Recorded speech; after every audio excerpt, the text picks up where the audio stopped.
Hello, my name is Emily, and I'm the Digital Marketing Manager at Explorer Chick. Explorer Chick is a women's adventure tour company whose goal is to empower women to live their best lives. We provide exciting itineraries to global destinations, a supportive adventure-loving community, uncommon experiences, and of course, our signature shenanigans. For Women's Month, we've hosted a live conversation series on Zoom. Sit back, relax, and get ready to be inspired.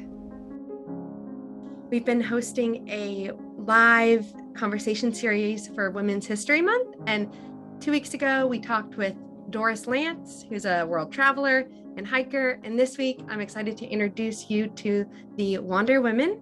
We have Annette and Kristy, who are through hikers and road travelers with their RV, and yeah, they're here tonight to chat with us. So if you two want to say hello and introduce yourself.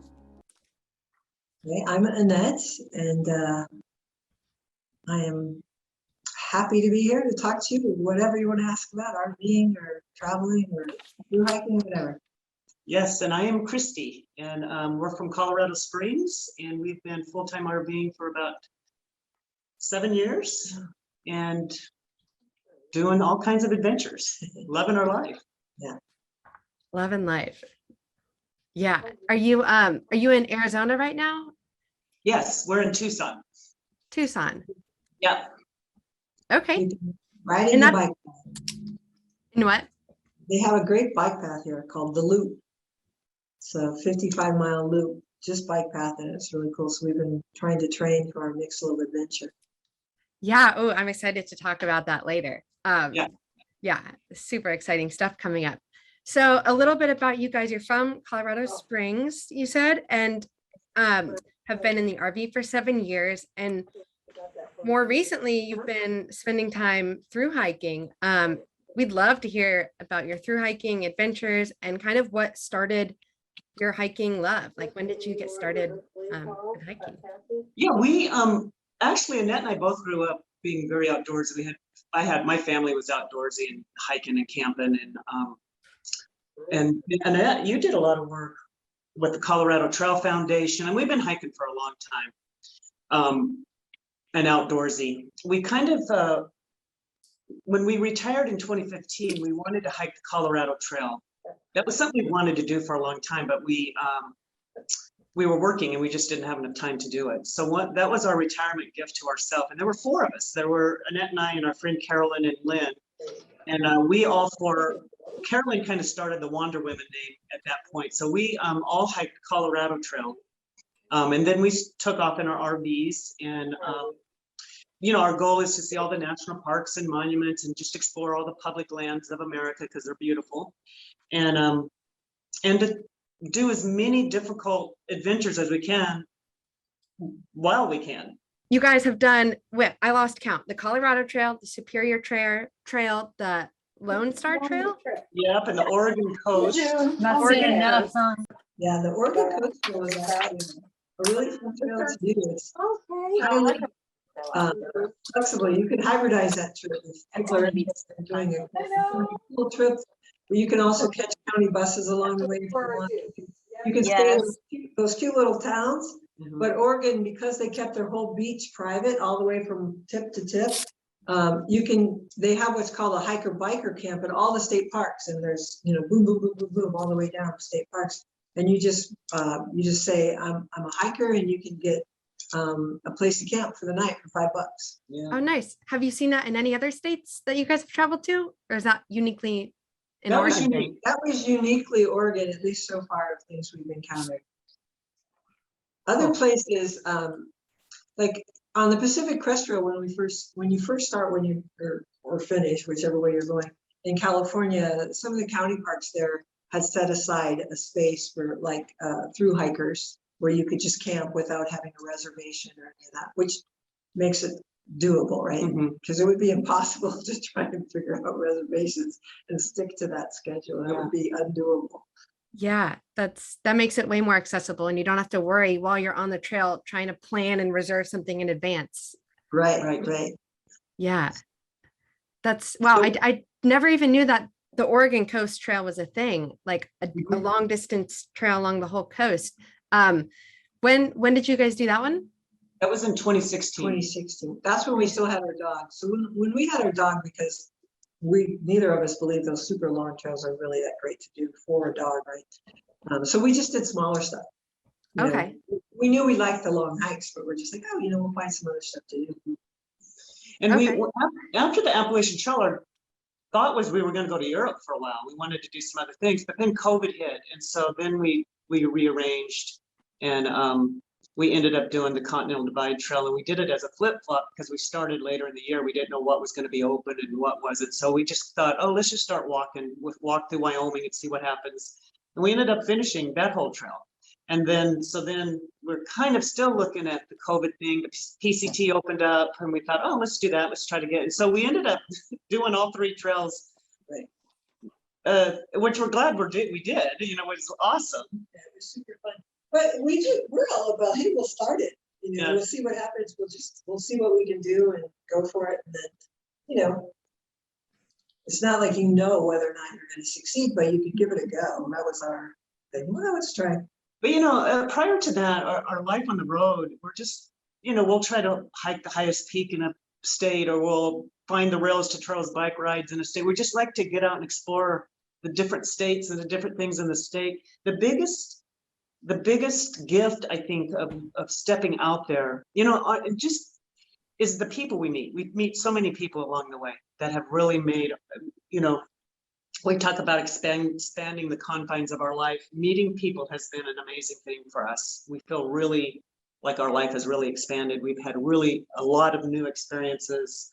And a lot of people, we'll get comments a lot, or we'll read comments that says, well, I wish I had the money to do that. We're not wealthy people. We worked in the educational system. I was a therapist, and that was, we weren't making tons of money. What we did is we made a plan for a 4-year plan. We made a 5-year plan and did it 4 to retire and to get out of debt. Mm-hmm. And we worked for 4 years to get out of debt, because we thought if we live this lifestyle, we're going to get out of debt, and then we'll retire and have that money. And we live in an RV. I mean, we've created it. We're not wealthy people. We go out there and we have what we need. We're experience rich. Yes, and we're experience rich, and we feel wealthy that way, where we really we've experienced a lot where we feel really wealthy. But we've created this life. We're not lucky. We weren't privileged. We've created this life for ourselves, and we really want people to get out there and, retire and live their life. You know what I mean? Create a new chapter for yourself. We left our jobs loving our jobs. Yes. We weren't like tired of working or anything like that. We just thought life is short, and we want to create a new chapter for our life. And how do we do that? And we found a way to do it. And we're glad we did. I mean, the write a new chapter thing is really kind of a powerful idea, because there's a lot about retiring that's kind of scary. I mean, you've always been, in a way, when you have a regular job and you're good at it, you know how to do it, it's easy. You get in that groove and you just go in that groove. So when you retire, it's like recreating yourself. Like all of a sudden you're like, oh, wait, like I'm in charge of my day here, or my month, or whatever. And you have to recreate yourself, and in a way that you feel is valuable, in a way that you can connect other people. All those different parts have to be, woven in there, so that you're like, oh yes, I feel good about this. This is great. And we love the unpredictable piece of our life. Like, when we're trying to stay young, we always say we're trying to gracefully age. We want to use our brains. We want to challenge ourselves to do new things. All of that stuff is good for our brains. We're never in a place where we know. We're always in a new, unfamiliar area. So we're always doing something new. So, the automaticity part, we've all done that, right? When we're living somewhere and you get somewhere, you're like, how did I get here?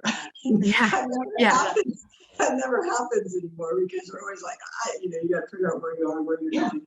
And we're trying to learn a language, and we're trying to, if it's a musical instrument, but it's like using our time to keep ourselves healthy in every way we can. And doing the things we love. We just love to hike. We love to be outdoors. We love it. We feel like we go home. When we were working, we would always get our week or 2 weeks off that Americans get.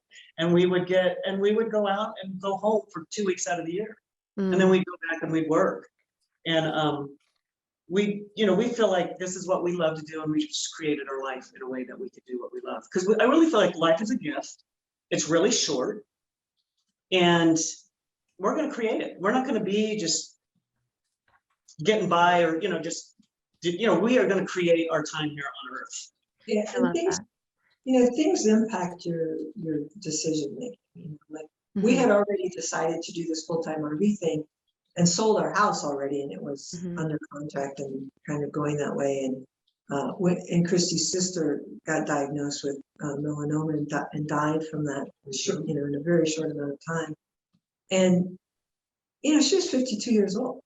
Those kinds of things, you're just like, well, at some point you're like, well, there's a lot of things I want to do. I'm going to at least try and do those things. I'm going to get out there and put myself in some different situations. And, a lot of it involves making yourself uncomfortable. Yeah. Yeah. And I think as human beings, we get really tied into the idea of being comfortable. And it's a lot of the time you're uncomfortable when you like mix things up. And we try to say to the people who are retiring, not to shrink your life, because sometimes retiring you shrink. You don't have your connections at work. That we say retire and expand. Go live your life how you want to live it, and reach, connect with people, and make it great. I mean, make your life great. I mean, you have the power to do that. In various ways, whatever makes you happy. So we're really trying to motivate people to get out there, just do what you want to do, find a way, even if it's in small steps. You don't have to do a through hike. We just wanted to do that, but just if you do section hike, or if you like nature, just get out in it, or whatever, write a book or whatever you want to do, just find a way to do it. I love that. Everything you just said gets me just so excited about wanting to live this life, right? Like, it is so short, and it's all of our own control about how we want to live it. And if we want to, just be passive and let our days go by, or actively choose to do the things that we love. So yeah, that all resonated with me completely. Going back to all of the hikes that you've done, when you were talking about, meeting people and putting yourself in these uncomfortable situations and just growing on the trail and in the RV life, you said that you did some shorter hikes with the dog. And then what made you choose the Appalachian Trail first? Like, you've done all the 3 major long distance hikes, but what kind of drew you to the East Coast? Well, the Appalachian Trail, I think the trail culture of the Appalachian Trail, it's just unique. But we are from the West. So we have not explored all of the East Coast. And we thought, what a great way to explore it. We could walk through 14 states and experience that trail. The Appalachian Trail has an amazing trail culture. It really does. Of all the 3 major trails, the Appalachian Trail, the renown of it, but also the way the people along that corridor are invested in it is so amazing. It's unique. Now, the other 2 trails are more remote, which I love that. So the trails have they're different, and I love all the differences. You know what I mean? Because we love to be remote and not around a ton of people. Also, way out. The Continental Divide Trail, you are in the wilderness. The Appalachian Trail, it's more like a social thing. I mean, you were with people, and I mean, it was epic. Loved every minute of that trail. It was awesome. Yes, and there was kind of a mistake. There's a mistake to the Appalachian Trail because of things like trail magic and sleeping in the shelters, right? All of that stuff was really, especially to us, as really Westerners, we had never really, except for a few hikes here and there in the East, we weren't like, oh yeah, we've done. So it was such a foreign culture to us to like start, and like that first night on the trail, you're shoulder to shoulder with all these people that strangers don't know at all. You're just like, oh, wow, this is really different, really fun. Really fun. But that trail, the Appalachian Trail, was really hard because it's a lot of climbing, and it's up and down. We came from Colorado, 14,000, foot mountains, thinking, well, we could do the Appalachian Trail, like no problem. There's no altitude, there's no, a little bit of, but it's straight up. There's no switchback. So that trail was really physically hard. But then, like the Continental Divide Trail, it's hard in a different way. It has switchbacks, and you climb, but you also wind down, and you have different terrain. But you might have to carry 6 days of food or more water, so it's harder in a different way. So they all are just awesome, and in so many states we've walked through, and it's just love it. I mean, I just loved every hard minute of it. Yeah. And we trained for the Appalachian Trail. We trained, we got, you try and get in shape, you try and do everything. We carried our packs. We went home to Colorado to train because we were doing our winter thing down in the south. We were in Florida. It's flat there. I'm like, how are we gonna train here? I mean, I guess so we really tried to pour it on and get some good training in. And it was still the first month of the Appalachian Trail, I was like in trauma. I was like, oh my God. It's really crazy. Like you do the hardest, it's like one of the hardest things I've ever done, right? You have that thing in your head where, God, that was a killer day. And then in your head, you're like, oh my God, I have to do this tomorrow and the next day. And the next, it's like. And we're amazed, our bodies. So I had injured my foot on the Superior Trail, which is 5 months before the Appalachian Trail. And I was worried, like, oh my gosh, my body might not be able to hold up, like this might be too extreme. But I did all these foot exercises. We're solution oriented. We have aches and pains and different things, so we'll just find some way to work it out. But we not only, so I thought we might hobble through it, because I knew emotionally, mentally we can make it through those things. And I thought we might kind of hobble through it and have some stuff, but actually we got stronger and stronger and better. And our feet are better than ever. I mean, really, we're amazed at our. That's amazing. But now I do this thing where, like, if I see somebody in sandals, I'm like looking at their feet to see, because our feet are like really muscly. I know that sounds weird. Yeah. They're really strong feet.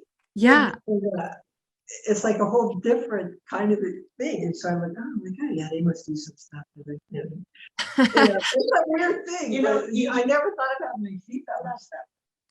Because even on a 500-mile hike, I mean, of course, like when we did the Colorado Trail, those are hard days. Colorado is hard. I mean, it's got all that altitude and you're up and down and you're doing that. But, it's for a shorter amount of time. Like, okay, we're out here for 4 or 5 weeks. Your body's going to make it. But when you start prolonging that, you really start to get an appreciation for what you have to do to take care of your body and the individual parts of it along the way to keep going. And we really have a formula that we use, where we balance what we need to make it. You could see the 20-year-olds are doing 40 miles a day, some of them. Wow. They have all day, all night, and go, and they don't take zeros. We start out slow, we build our bodies up. Even though we've trained, we still start out slow. We make sure we stop every couple hours. We eat, we drink a lot of water. We take days off. We found a formula that worked for us that kept us going. Yeah. That's so smart. And before the Appalachian Trail, you said you hiked and trained before, and then you got on the trail and still felt like you were kind of conditioning yourself. What did you train before the Appalachian Trail? Like what kind of things were you doing? Well, we went back to Colorado and we just started hiking with our packs on. So with weight. Yeah. Yes. Yeah. So you start. I mean, when you're going to be carrying packs, so you start. And when we first started, we maybe put 12, 14 pounds in them, and then you start working your way up so that you're carrying a full pack as you're hiking, as you're doing all these. And we do 15-mile hikes, and we would climb, and we would do the managing incline, and we would do, we're just trying to hike uphill with weight. Uh-huh. And then we do weight training and different things too. And during that time too, you have to work out all your issues you have to figure out your shoe and sock combination. You have to figure out what shoe and sock combination can I use? What can I wear that my feet will be okay at the end of the day, and then at the end of the second, third, fourth, if it's wet, if it's this, if it's that, if it's rocky. And you have to have that figured out really ideally before you go out there, because you have to have your feet okay. Did you guys figure that out beforehand, or did you make any swaps while on trail? We had a lot of things figured out because we've been backpacking a lot already. Right. So when we started the Appalachian Trail, we had it pretty figured out. I used the Hoka shoes. I did a different model for the last 2 trails. But the most part, we used the exact same thing on all 3 trails. And before we did the Superior Trail, I had switched to Ultras because I started using the Correctos, you wear them, the silicone things. You wear Like Spacer. Yes. Yeah, they're from Correctos, or whatever it's on. And those totally worked for me. I mean, they helped my balance. My foot felt so much better. My feet felt so much better. My shoes, I was like, oh, I'm going to use these. So then I was kind of locked into the Ultras because they have that white toe box. And then you get kind of superstitious, right? After you do one trail and your feet are totally great. You're like, okay, I gotta use these. Yeah, that's nice. You guys have done a couple other longer distance trails before jumping on the AT, getting your stuff dialed in. Because I know I've heard a lot of, hikers who do the longer distance trails. That's a big learning curve, is what gear works for you, what shoes work for you, those basics. So that was nice that you had that. Yes, and when we did the Colorado Trail, we carried really heavy packs. We had a dog, and we carried a lot of stuff for her. And we were used to, our whole lives, we carried heavy packs. We kind of liked it. But after that, my feet hurt, and I said, I will never carry another heavy pack. I'm going light. And I did right then. I thought, if I want to keep going, I need to do something different. And so after the Colorado Trail in 2015, I switched backpacks and I started going lighter. We're not go lighters like you mean. I mean, there are people who do it with just this incredibly small pack, 15 to 19 pounds, where you're just like, wow, that's fabulous. That's great. And so we try to keep ours to 25 pounds and under. I would say we get up to 30 sometimes if you have to carry water and you have long. But our goal is to try to keep our pack around 25 pounds. Every trail has its own unique situations where you're like, okay, in this particular instance, we're going to have to carry 4 liters of water from here to here, and then we're gonna have to read. And we have 6 days of food. Yeah. To start with. Right. Your weight would fluctuate, and you've done all 3 of the long trails. What was your longest stretch of carrying food and water, like where you couldn't go and resupply? There was a stretch in Yellowstone that we did like a 9-day stretch. And we walked through Yellowstone Village so we could get some food, but they didn't have a ton of stuff. So we resupplied a little bit. We grabbed a couple of things. And they have a little store, so we grabbed a few things, but it wasn't like what you really needed. And we were running out of food on that stretch. That's the stretch where we had a few more days and we were really rationing our food. We were okay. You're okay. You can live a long time without food, but we were rationing our food. It wasn't that fun. It was just not that fun. You have a Ziploc of peanuts, and you're like, okay, well, if I eat 8 peanuts in this I mean, it gets crazy out there. Yeah. So we stopped at a water stop, and we were and I'm sad because I'm taking a little bit of peanuts, a little dried fruit, and you want to eat, and I'm just like, and all of a sudden we hadn't seen people for weeks. Because on the Continental Divide Trail out there, sometimes you're out, but all of a sudden these horse people rode by on 4 horses, 4 people. They were out on a horse trip. Yeah. So they stopped to talk to us, and we were telling them what we were doing. And then they said, well, do you have enough food? And we were like, no. So they started just piling food on us. They had these saddlebags, and we were like, we don't need all of your food. And they said, oh, we bring too much. And we just had a pile of food. And then that was trail magic. That was like one of those trail magic stories where just like talking. That's amazing. Yeah, it was amazing. It was like it came out of nowhere because it had been so long since we had seen people, and then these people on these horses in here with food. And the food is in a pile on the ground, and we're on the ground in the dirt digging it. And it was like crazy. A great memory. Yeah. And that was like the exact moment that you needed that food. Like if you had it right when you had a full pack on, it wouldn't have been as right. Yeah. People say that the saying is the trail provides. Yeah, that's and I have to tell you that I believe that is true, because at times where we needed something, it appeared, and it was amazing. Yeah, that's true. It was amazing.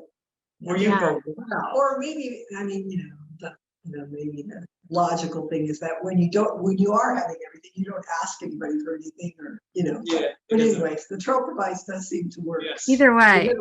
You'll be like somewhere in the middle of nowhere, and it's getting dark, and you're trying to get a ride, into town. And one, somebody will show up and they'll actually give you a ride. You know?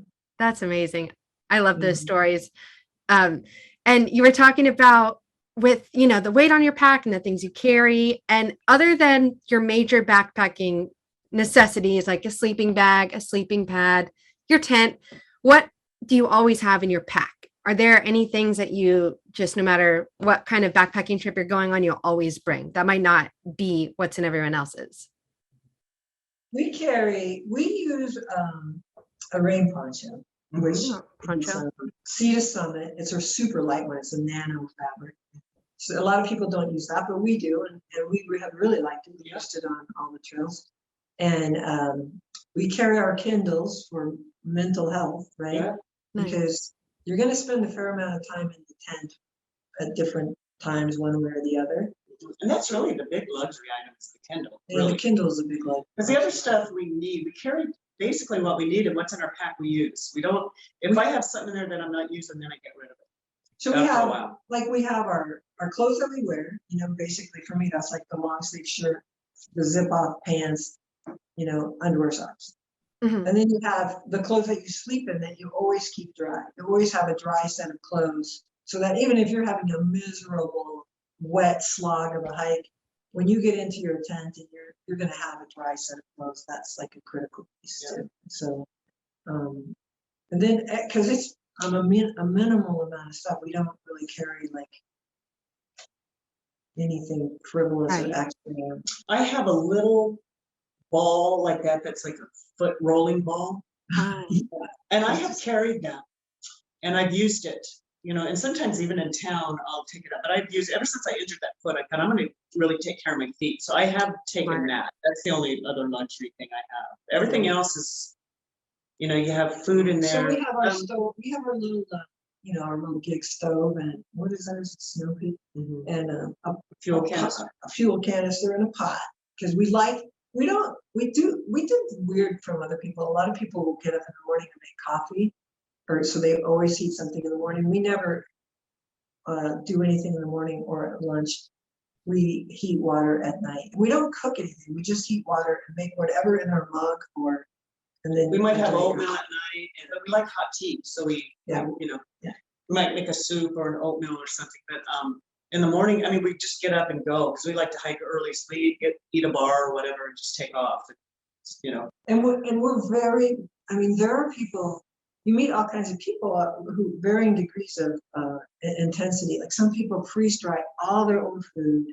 They have it shipped all ahead. They have, you know, we're like, we're just gonna make do whatever we can, make do just by, you know, eating whatever we can get at the when we like resupply at a gas station or whatever.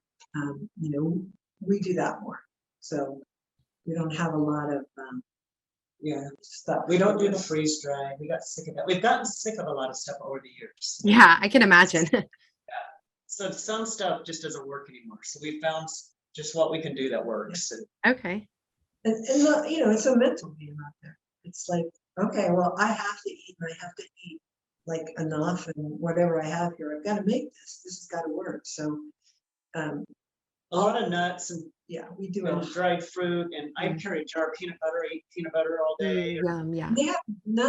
There's a lot of different nut butters that you can get. You know? Right. We did tuna packets and tortillas, and I bring an avocado and do an avocado and tortilla. Avocados, cheese. Yeah. Avocado fits perfectly in our mugs that we use. You can just like put it in there, close the lid, have it on your back. Oh, perfect. Yeah. And the other thing we put in there is just like an anchor to charge your phone. You know, Oh, like so you a have battery, like a power brick. Yes. Yeah, brick. Yeah. Right. That's important.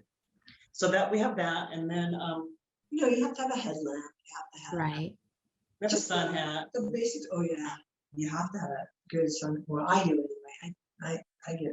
I hate to get my face sunburned. Just makes me so. And the key is, I think, to go light is to not pack too much food, and that's just a key. And we kind of know what we need and what we can make. When we get to the end of a section going into town, I'm usually out of food. Like I might have a handful of something left. Right. And so, you know, they say you pack your fears. So if you're afraid of starving to death, then you're going to pack way too much food. But like certain situations, like when we're on this Continental Divide Trail and we're in grizzly bear country, we're not like, oh, we're not going to carry bear spray because it's heavy. We're carrying bear spray. Oh yeah. We're like, That's okay, good. that makes total sense. So yes, we are afraid of grizzlies. You know, we're Right. not like afraid so much that we're not hiking, but on the other hand, I'd like to have bear spray with me if I have an encounter. So Right. You're being smart about it. yeah.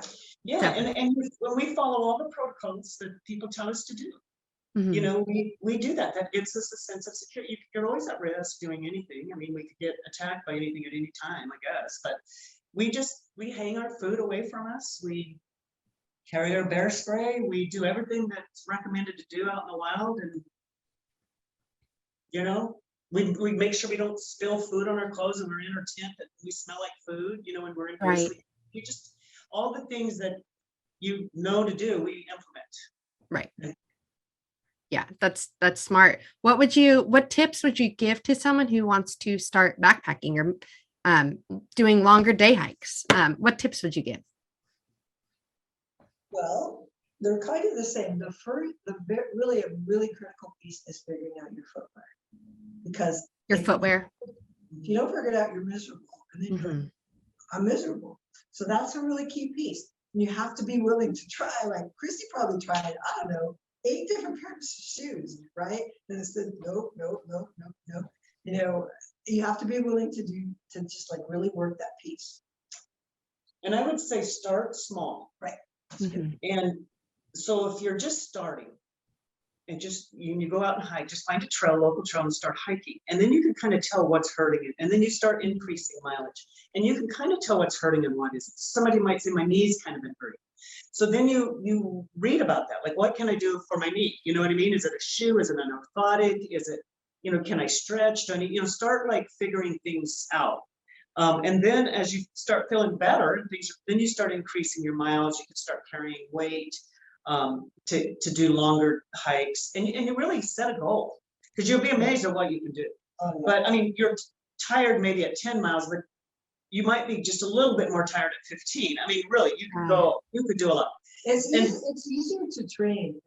Like even if you set up, if you don't have any big thing out there, but if you say, hey, you know, at the end of the month, I'm going to do a backpack trip with these 3 friends or whatever, or even by yourself. If you set that out there as, okay, I'm going to train for that, it's easier to train, to have some kind of goal. And I think people love to go out solo and do hikes, but you can also, if you don't want to go solo, you can find people to go with. Like sometimes there's women's groups, different places, or there's just different, you know, like Colorado Mountain Club had, you know, in Colorado, there's different places. We had a woman that we met 2 women who we just love them on the PCT, and one woman, 65 years old, late bloom hiker.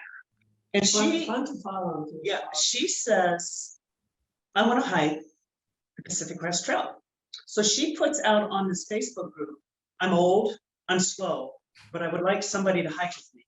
Well, this other woman said, oh, I will. They're a hoot together, but they also are hiking almost, I mean, they've hiked thousands of miles of the PCT the last 3 years. Together. And so I think, like we said before, create it, put it out there, right? There's other women or that don't want to hike alone, that you just say, hey, let me see what I can find out. Make it happen. You can build a support network. And there's tour groups, like your tour group. That people can, that's a good way to start too, because there's people that know what they're doing. That can kind of get comfortable with the basics. Yeah. Being out there, what it feels like. Yeah. What do you need? Like you'll find out really quick when you go on a few trips what you need. Yes. I'm going to be able to do this, and this, right? Yeah. But I would say do it. I would say find a way and just do it, you know? And you just get information. I love maps. I would go get a map and just, you know, there's the apps now on your phone that tells you all the trails in your area, and you just go, hey, let's go do this one, you know? You type in backpacking loops in my area and see what comes up. That's a good point too, because there's all this electronic mapping now. Like when we do, especially the through hikes, there's what used to be called gut hooks and is now called Far Out, and it's an app where you pay for, you know, a download of the entire Continental Divide Trail. And so when you use those electronic maps, you are a blue dot and it shows you where you are. Oh, that's nice. Yeah. And where the water Track is. yourself. And if you get off trail, it's easy to find back. So people feel more secure so they don't get lost. Right. And that's sneezing on sneezing. Bless you. But, Yeah, but those are those are great good. tips. Yeah. Yeah. Yeah, and it's amazing how reassuring it is to see yourself as a blue dot. So, look, okay, I might be kind of like lost, Off but trail. I'm not like lost. I know where I am. Right? And then we did buy a spot when we were in the Wind Rivers in Wyoming, because we're like, my God, if anything, we're so far out here. If anything did happen, you want to be able to, you know, have some kind of recourse that you could say, well, you know, we'll do an emergency thing. Mhm. I think that's an additional electronic thing that's newer that really can give you an added layer of protection or security. Right. Yeah, those are great. I know we're wrapping up a little bit on time here, and I want to open it up for questions, but I just have one more question for you two. Here at Explore Chick, you know, we want to inspire women to go out and have these amazing adventures and these incredible trips. And I just wanted to ask you two, you've done so much, and it's just so inspiring to listen to. But what would you say that being an explorer means to you? I would say that it's opening yourself up to being in that present moment, like being in the now, because the exploration is both going out and coming in. Totally true when you're through hiking. It becomes this inner exploration of yourself. I mean, it's just a meditative thing. But just being open to being in that. And if you're afraid, be in that.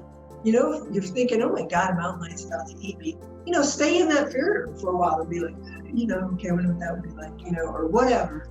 But I would say that's what exploration. It's like you step out into the world and let it unfold in front of you. And whatever you're doing. And, you know, when we are out and step out into nature, we become one with nature after a while. You are not just visiting, like Annette says, you're not visiting, you are in there. You are living part of that. And that, I don't know, to me, yeah, I think just being open, exploring to me would be just being totally open to the world and let it unfold. Yeah. And know that you can handle whatever comes. Like, let go of that need to control, like the need to know and the need to be like positive about it. Or I have to understand every single thing that I need to do. Just step out there and you will be fine. You will know what to do in the moment and just let it unfold. Because sometimes if you plan too much, you miss the moment. Mm-hmm. Even on the trail, we would have we kind of planned we set a structure. Like, so we might say, okay, it's going to take us 4 days to get to the next town if we do this many miles a day. But if something happened within that, or somebody comes by and says, hey, you want to ride?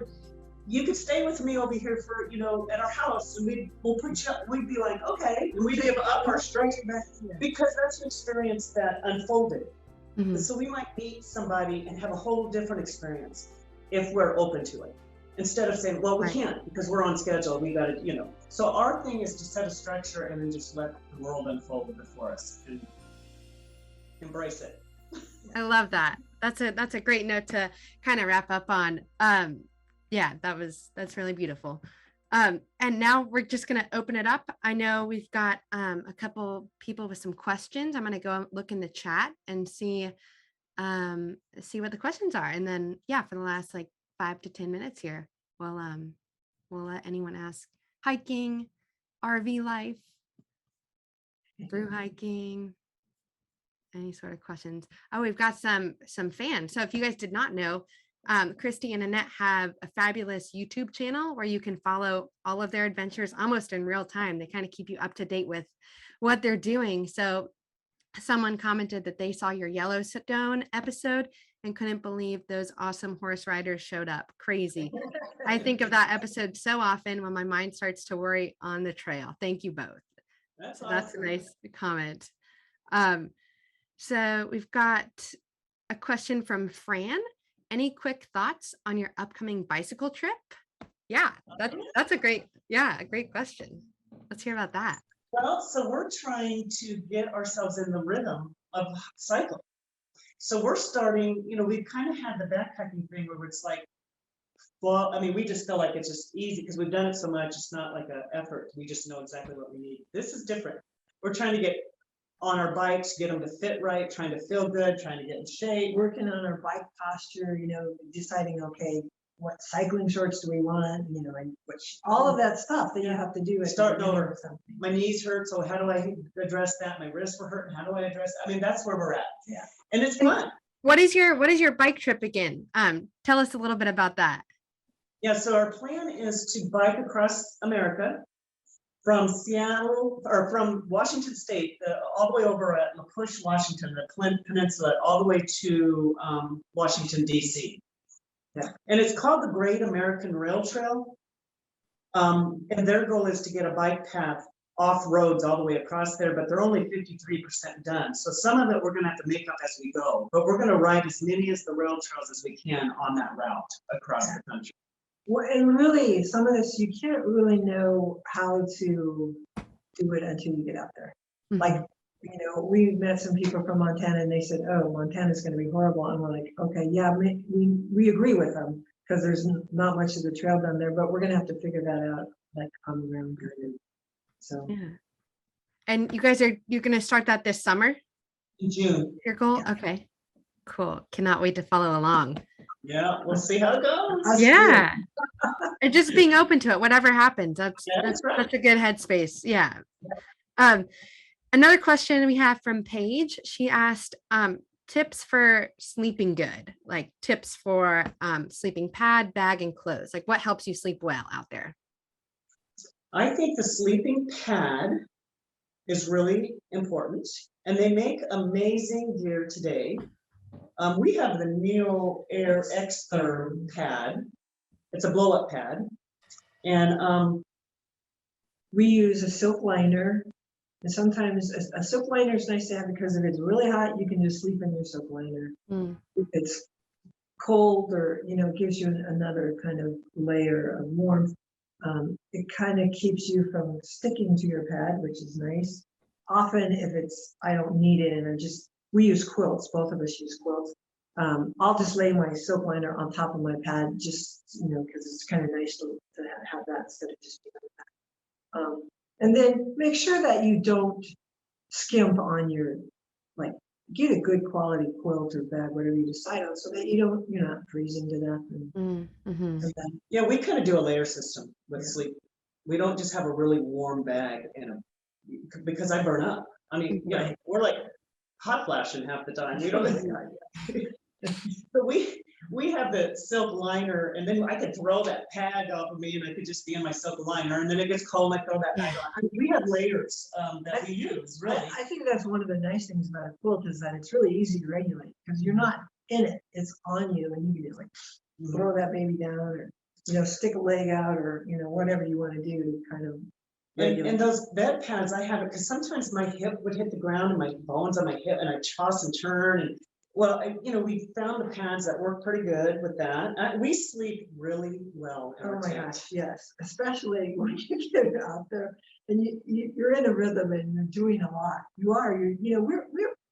We're pumping out 20-mile days at the ends of these trails, just like regular carrying the weight. You're tired. You're really, and you get cumulatively tired. So pretty soon you're just like.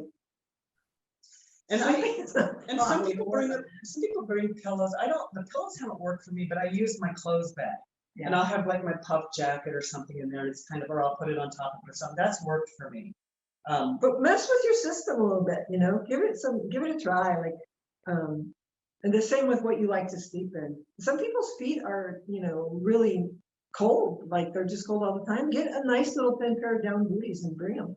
They don't weigh anything. Yeah. That's a great tip for the sleep system. I like the layers. I feel like a lot of people just stick to like a sleeping bag or a quilt, but that's smart. Makes sense. And we are just about 1 minute until our time, but I know there's a couple more questions. So I know we didn't get to all of them, but if you guys go and follow Kristy and Annette, the Wander Woman, they're on Facebook, on Instagram, and YouTube. I'm sure you can message them or look for an answer there. But thanks again, you two, for joining us today. It was fun. And thanks to everyone who joined us. And I will be uploading this to YouTube at some point next week. And yeah, I'll send it to everyone who was here today. Sounds good. Thanks Thank for you so much. inviting us, and just really, we do this because we really want people to get out and try stuff. It's so fun. It's such a great lifestyle choice. Yep. Thanks again. Okay. All right. Bye. Thanks again, Kristy and Annette, for joining us for our Women's Month conversation series. And thanks to all of you for tuning in.